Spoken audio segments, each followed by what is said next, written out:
우리 요한복음 11장 17절에서 27절까지인데요. 제가 있습니다. 예수께서 와서 보시니 나사로가 무덤에 있은지 이미 나으리라. 베다니는 예루살렘에서 가깝기가 한 5리쯤 되매 많은 유대인이 마르다와 마리아에게 그 오라비의 일로 의문하러 왔더니 마르다는 예수께서 오신다는 말을 듣고 곧 나가 맞이하되 마리아는 집에 앉았더라. 마르다가 예수께 여짜오되 주께서 여기 계셨더라면 내 오라비가 죽지 아니하였겠나이다. 그러나 나는 이제라도 주께서 무엇이든지 하나님께 구하시는 것을 하나님이 주실 줄 아나이다. 예수께서 이르시되 내 오라비가 다시 살아나리라. 마르다가 이르되 마지막 날 부활 때에는 다시 살아날 줄을 내가 아나이다. 예수께서 이르시되 나는 부활이요 생명이니 나를 믿는 자는 죽어도 살겠고 무릇 살아서 나를 믿는 자는 영원히 죽지 아니하리니 이것을 내가 믿느냐. 이르되 주여 그러하여다. 주는 그리스도시요 세상에 오시는 하나님의 아들이신 줄 내가 믿나이다. 아멘. 우리 17절에서 27절까지 이렇게 함께 보았습니다.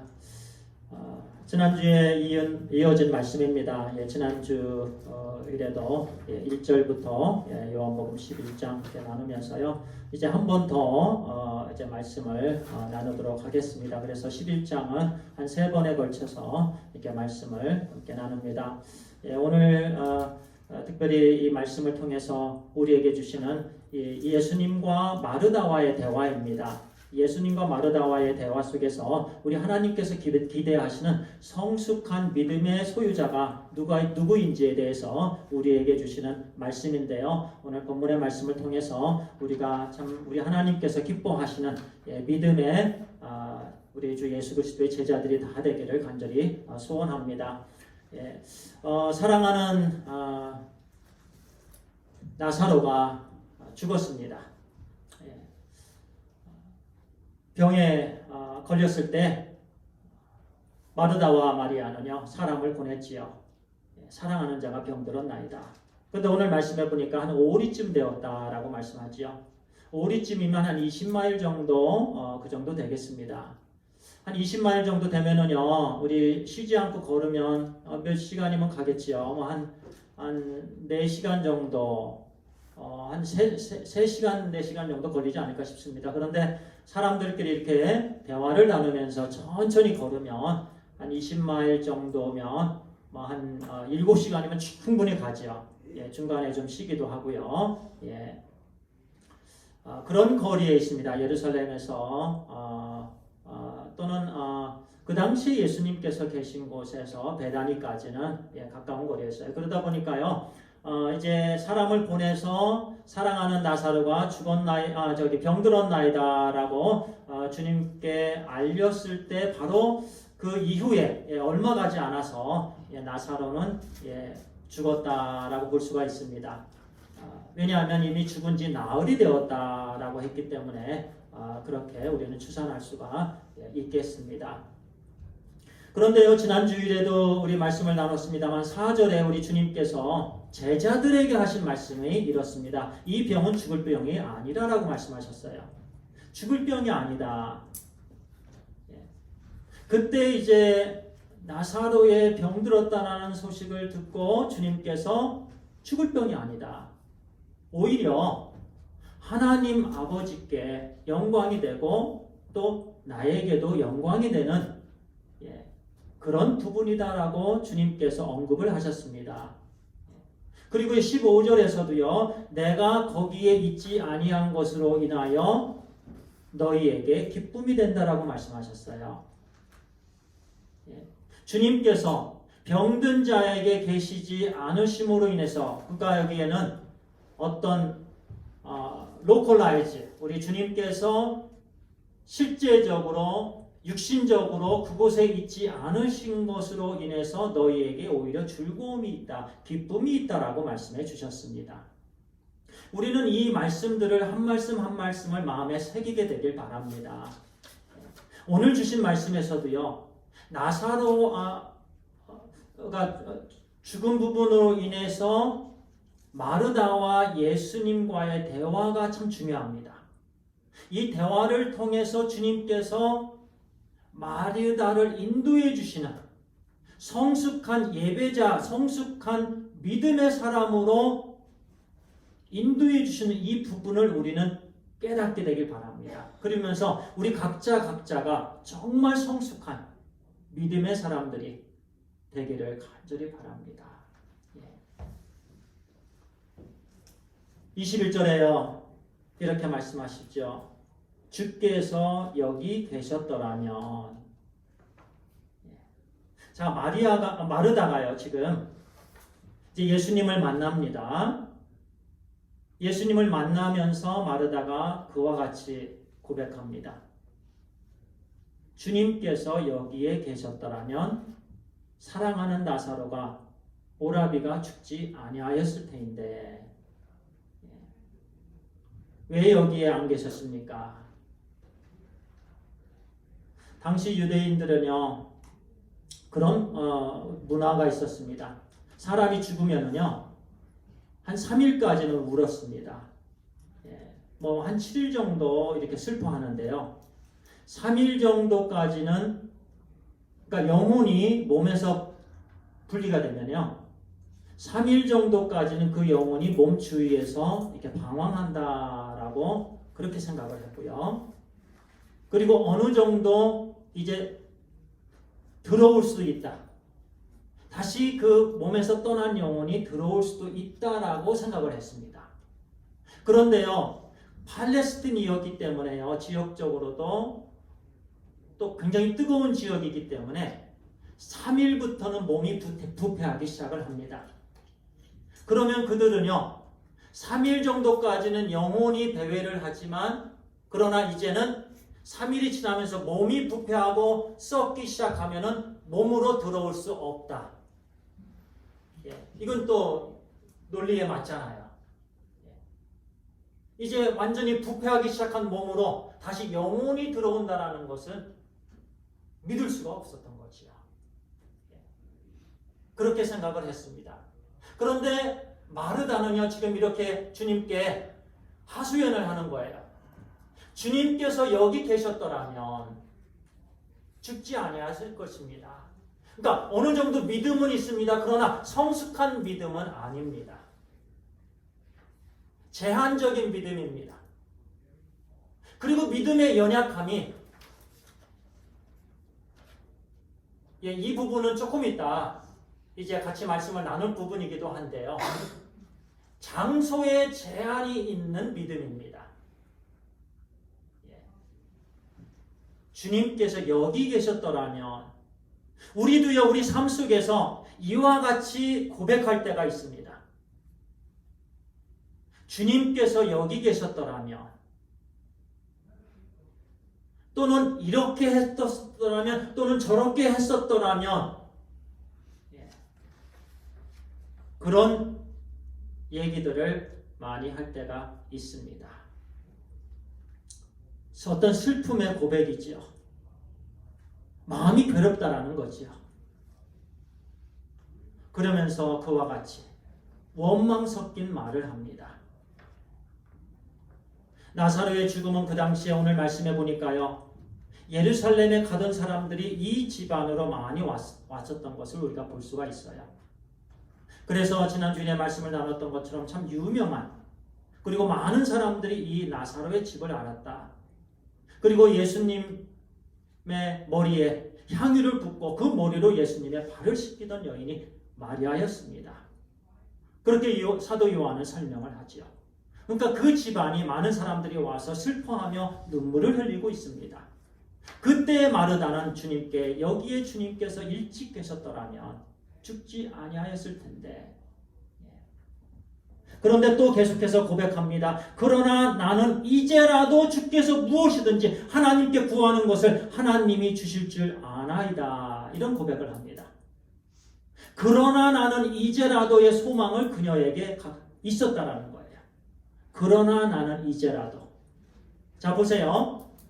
주님께서 여기 계셨더라면 거기에서 이제는 조금 더 나아갑니다. 그러나 나는 이제라도 주님께서 하나님께 무엇을 구하든지 나는 하나님께서 주실 줄 믿습니다. 나를 위해서 우리 주님께서 무엇이든지 구해주세요라는 간절한 요청입니다. 우리가 슬플 때, 어려움을 당할 때, 고난을 당할 때 하나님께 구합니다. 하나님, 이제라도 하나님 주시옵소서. 그런데 주님께서 마르다에게 이같이 말씀합니다. 내 오라비가 다시 살아나리라. 무엇이든지 구하면 하나님께서 주실 줄 아나이다 했는데요. 주님께서 그녀에게 내 오라비가 다시 살아나리라. 그런데요, 이 말씀에서요, 구체적으로 언제라는 말씀은 없습니다. 어떠한 방법으로라는 말씀도 없습니다. 그냥 주님께서 말씀하셨어요. 내 오라비가 다시 살아나리라.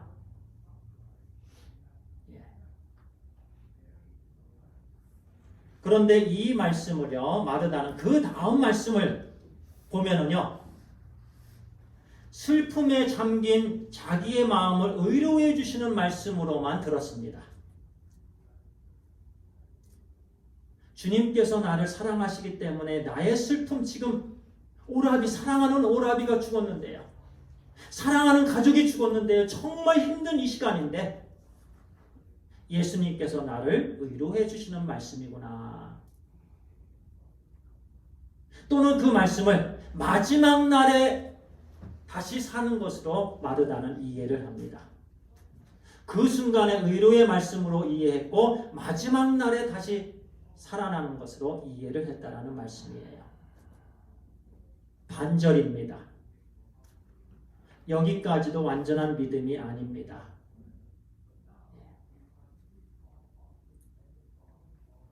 그래서 24절에 마지막 날 부활 때에는 다시 살아날 줄을 내가 아나이다. 이렇게 마르다가 고백을 한 것입니다.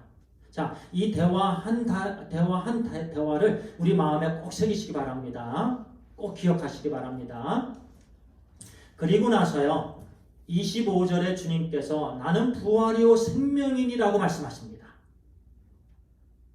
나는 부활이요 생명이니 나를 믿는 자는 죽어도 살겠고 무릇 살아서 나를 믿는 자는 영원히 죽지 아니하리니 이것을 내가 믿느냐.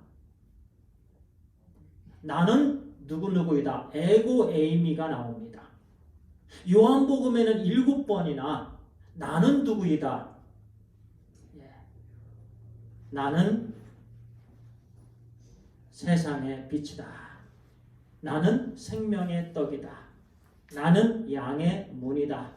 나는 선한 목자다. 나는 부활이고 생명이다. 나는 길이고 진리고 생명이다. 나는 포도나무다. 이렇게 7번씩 에고 에임이라는 이 단어는요, 나는 여호와 하나님이다라는 말씀입니다. 나는 이다라는 말, 나는 부활이다라는 말씀이에요. 나는 생명이다라는 말씀입니다. 중요한 말씀이에요. 나는 부활이다. 나는 생명이다. 그러면서 주님께서 지금 마르다의 잘못된 모습, 잘못된 믿음관을 지금 완전히 바꿔주시는 말씀이에요. 자, 마르다는 그냥 나를 위로해 주시는 주님의 말씀이다라고 생각을 했고 마지막 때만 적용되는 말씀이다라고만 생각했습니다. 많은 믿는 자들이 그렇게 생각합니다. 예수 그리스도의 부활과 예수 그리스도의 생명 되심은 마지막 때에만 적용된다라고 생각을 합니다. 잘못된 믿음관입니다. 잘못된 하나님의 말씀의 대함입니다. 자, 나는 누구누구이다라는 이 말씀은요, 지금 현재입니다. 지금 이 순간입니다. 지금 바로 이 시간이에요. 바로 지금이에요. 지금 예수 그리스도는 부활이십니다. 지금 예수 그리스도는 생명이십니다. 나중이 아니에요. 이 다음이 아니에요. 바로 지금이에요.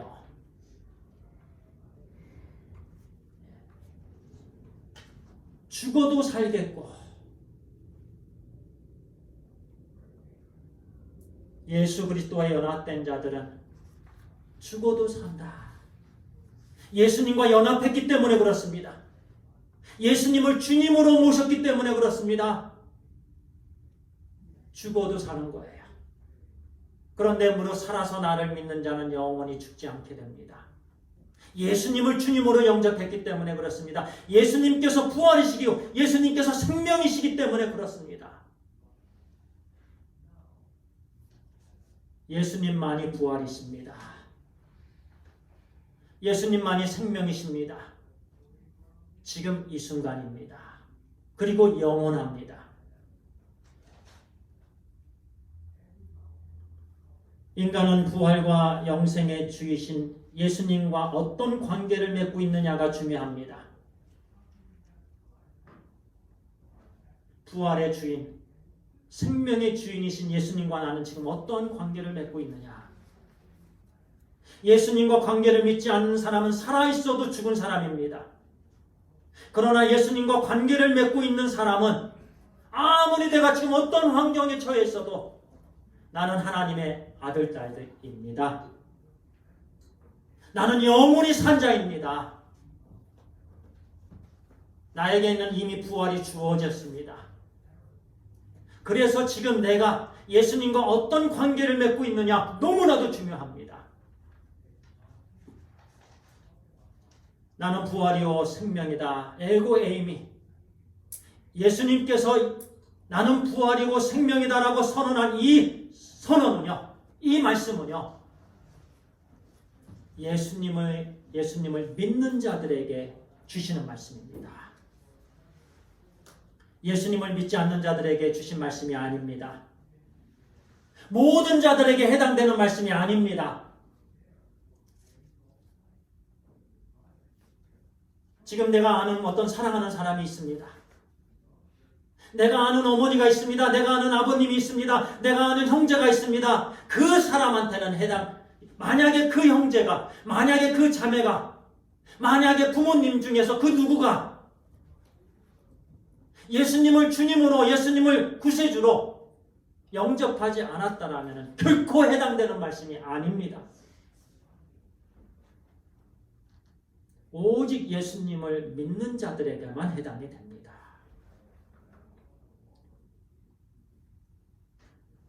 예수님과 연합되었기 때문에 주어지는 은혜입니다.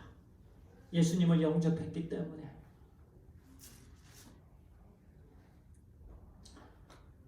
우리는 어떤 때는 생각합니다. 목사님, 죽음은 끝이 아니에요? 죽음은 끝나는 거잖아요. 죽음은 그냥 이제 그렇기 때문에 인생은 덧없다고 얘기하는 거 아닙니까? 인생은 허무한 겁니다, 목사님. 이 세상에서 그냥 떠나면 그만이에요. 죽음이라는 것은요, 우리 육신적인 삶에서요, 영원한 생명의 삶으로 들어가는 관문이 죽음입니다. 우리 지금 현재는요, 육신적인 삶을 이 세상에서 살고 있습니다. 그런데 죽음이라는 그것은요, 그냥 형태적인 변화뿐이에요.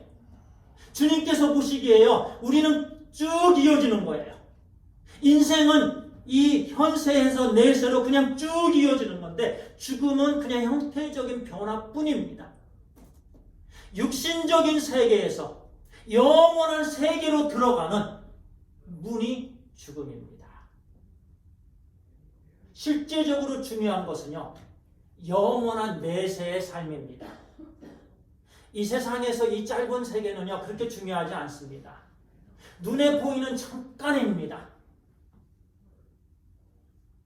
이 세상이 아닌 이제 영원한 생명의 세상이요, 천국에서의 삶, 내세에서의 삶, 그 삶이 중요한 거예요. 이 땅에서 이거는 아무것도 아닙니다. 잠깐 얻는 고통 아무것도 아니에요. 주님께서 이 일을 위해서 이 땅에 오셨습니다. 하나님께서 우주 만물을 창조하신 하나님께서 그 세상을 주시기 위해서 이 땅에 오셨습니다. 중요한 것은 이후의 삶입니다. 자, 그런데요, 보세요. 모든 사람은 다 부활합니다. 주님께서 말씀하셨습니다. 나는 부활이요 생명이니 나를 믿는 자는 죽어도 살겠고 무릇 살아서 나를 믿는 자는 영원히 죽지 아니한다라고 주님께서 분명히 선포하셨습니다. 말씀하셨습니다. 이 말씀 안에는요, 모든 사람은 다 부활한다라는 말씀입니다. 두 종류의 부활을 합니다. 영생으로, 영벌로 부활합니다.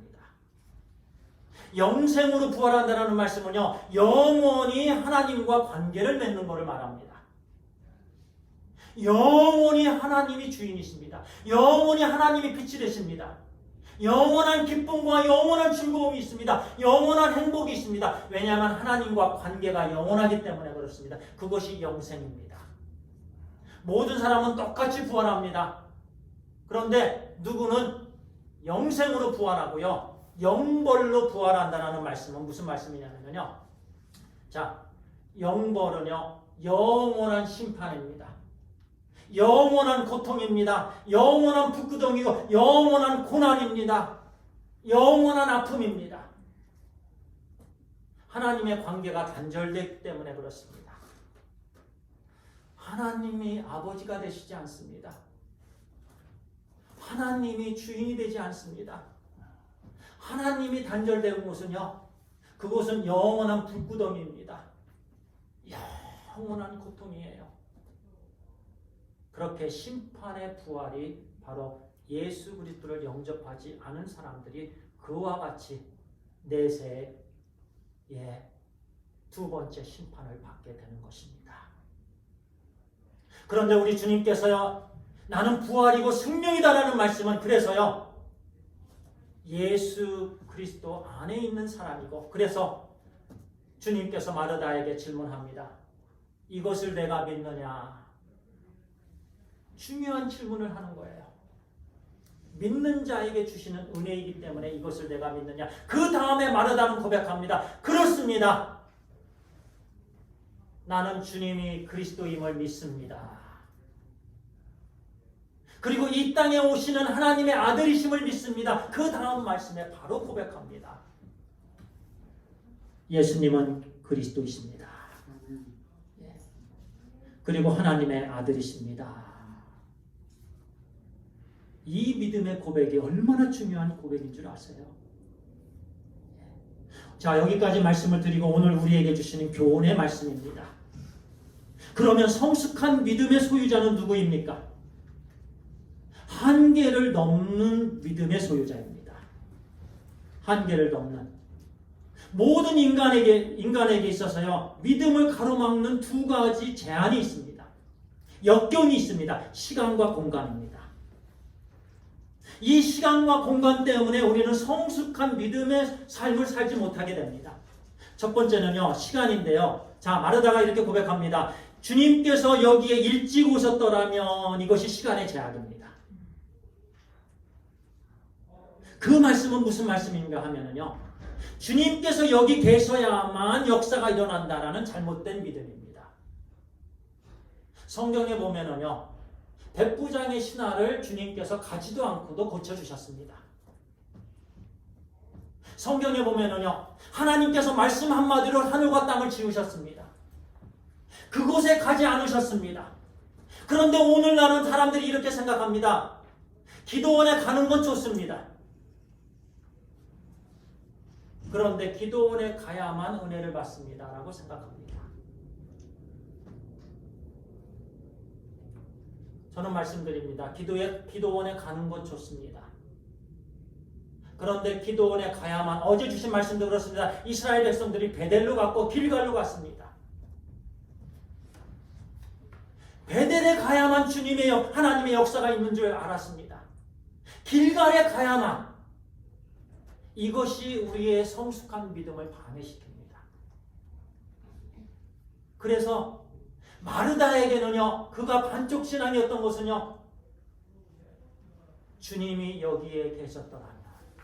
그런데요, 나흘이 주님께서 일부러 늦게 오셨는데요, 그 나흘의 늦게 오심이 하나님의 능력이 제한됩니까? 하나님의 능력이 조금 사라집니까? 우주 만물을 창조하신 하나님의 능력이 그 나흘 때문에 아닌 거예요. 그런데 인간은요 그렇게 생각합니다. 그런데 그것은 하나님의 뜻이었습니다. 결코 시간이 하나님의 능력을 제한할 수 없습니다. 우리가 이 부분을 넘어서면 우리는 성숙한 믿음의 삶을 살 수가 있는 거예요. 두 번째는 그런 시간과 공간적인 것.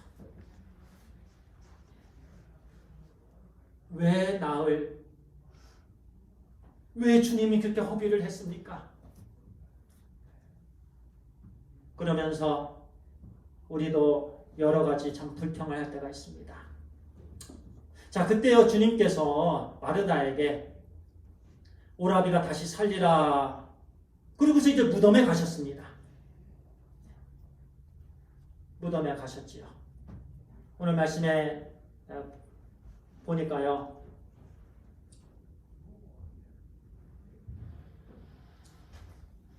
25절에 예수께서 이르시되 나는 부활이요 생명이니, 그리고 26절에 무릇 살아서, 그리고요 29절쯤에 마리아가 이 말을 듣고 급히 일어나 예수께 나아가고요. 그리고 31절에요. 마리아와 함께 집에 있어 의로하던 유대인들은 그가 급히 일어나 나가는 것을 보고 곡하러 무덤에 가는 줄 생각하고 따라가더니, 그리고 39절에 이렇게 말씀합니다. 예수께서 이르시되 돌을 옮겨 놓으라 하시니 그 죽은 자의 누이 마르다가 이르되 주여 죽은 지가 나흘이 되었음에 벌써 냄새가 나나이다.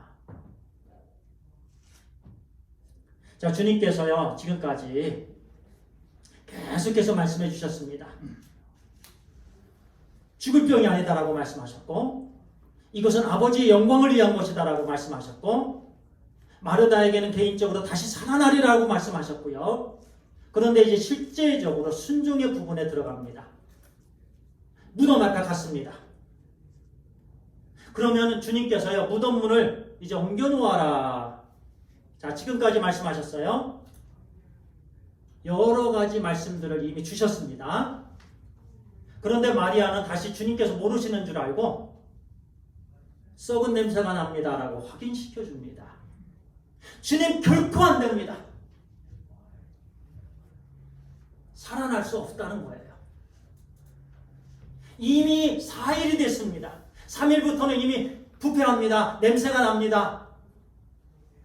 냄새가 나면 살아나지 못한다라고 생각을 한 거예요. 그래서 말씀의 순종이 없습니다. 주님께서 그 말씀을, 그 얘기를 듣고요, 대답을 듣고 얼마나 마음이 아프셨겠습니까? 지금까지 계속 말씀하셨어요. 다시 살 것이다.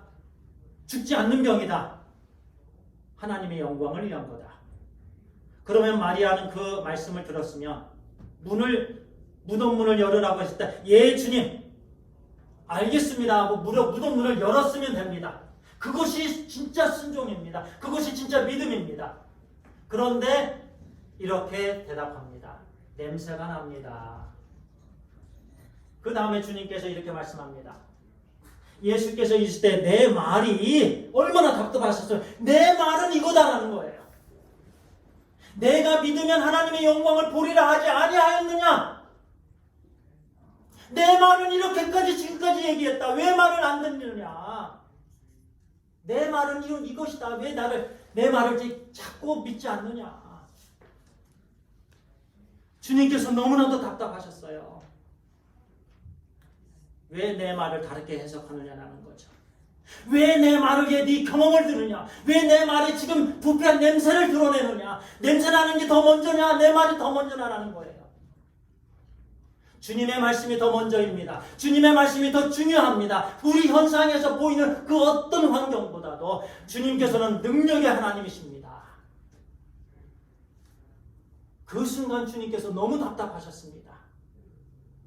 그래서 그렇게까지 말씀하십니다. 내 말은 그것이 아닌 것 다시 바로잡아 주십니다. 내 말을 믿으면 하나님의 영광을 본다라는 말씀이에요. 만약에 그 순간 마르다가 아무 이 냄새나는 거 얘기 안 하고 시간 지난 것 얘기 안 하고 환경 얘기 안 하고 그저 주님을 믿었더라면 그 순간 하나님의 영광을 보았을 것입니다. 그래서요, 주님께서 기뻐하시는 믿음의 소유자는요, 환경을 앞세우지 않는 자입니다.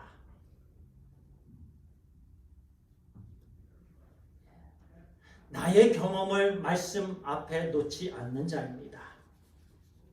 말씀에 순종하는 사람입니다. 그리고 그 주신 말씀 한 말씀 한 말씀을 마음에 새기고 그 말씀 붙잡고 말씀 따라서 아브라함처럼 말씀으로 사는 자입니다. 그런데 우리는 자꾸 이건 안 됩니다, 이건 안 됩니다, 저것도 안 됩니다라고 자꾸 하나님의 말씀을 가로막습니다. 그러면 하나님의 영광을 볼 수가 없습니다. 기도하겠습니다. 아버지 하나님, 아버지 하나님, 우리는 자꾸 마르다처럼 하나님께서 하나님의 능력으로 우리 주 예수 그리스도 부활이시고 생명 되신 우리 주 예수 그리스도를 우리에게 주셨는데, 그리고 그 부활과 생명은 나중에 일어날 것만이 아니고 바로 지금 이 순간 예수 그리스도께서 부활이시고 생명이 되시는데, 우리는 이 땅에 살면서 제한적인 환경 가운데 자란 우리들이 하나님 환경을 앞세우고 그래서 안 된다라고 하고 여러 가지 인간의 논리를 앞세우고 경험을 앞세우고 그래서 이거는 되고 이것은 안 되고 우리 스스로가 판단했던 연약한 부분들 이 시간 회개하고 자백합니다. 아버지 하나님 용서해 주시옵소서. 이제부터는 아버지 하나님 환경을 넘어선 믿음의 소유자들이 되기를 간절히 소원합니다. 아버지 하나님들 말씀에 순종이 있는 삶을 살기를 순종합니다. 아버지 헌신합니다. 소원합니다. 하나님 아버지께서 기뻐하시는 신실한 말씀 중심의 삶을 우리가 온전히 살게 해 주시옵소서. 하나님께서 말씀해 주신 말씀마다 순수하게 믿게 해 주시옵소서. 그리고 하나님 아버지의 말씀 이 한 주간 우리 삶에 적용하는, 그래서 우리 하나님께서 기뻐하시는 그런 순종의 삶을 온전히 사는 이 한 주간 되기를 간절히 기도하옵고 우리 주 예수 그리스도의 이름으로 기도를 드리옵나이다. 아멘.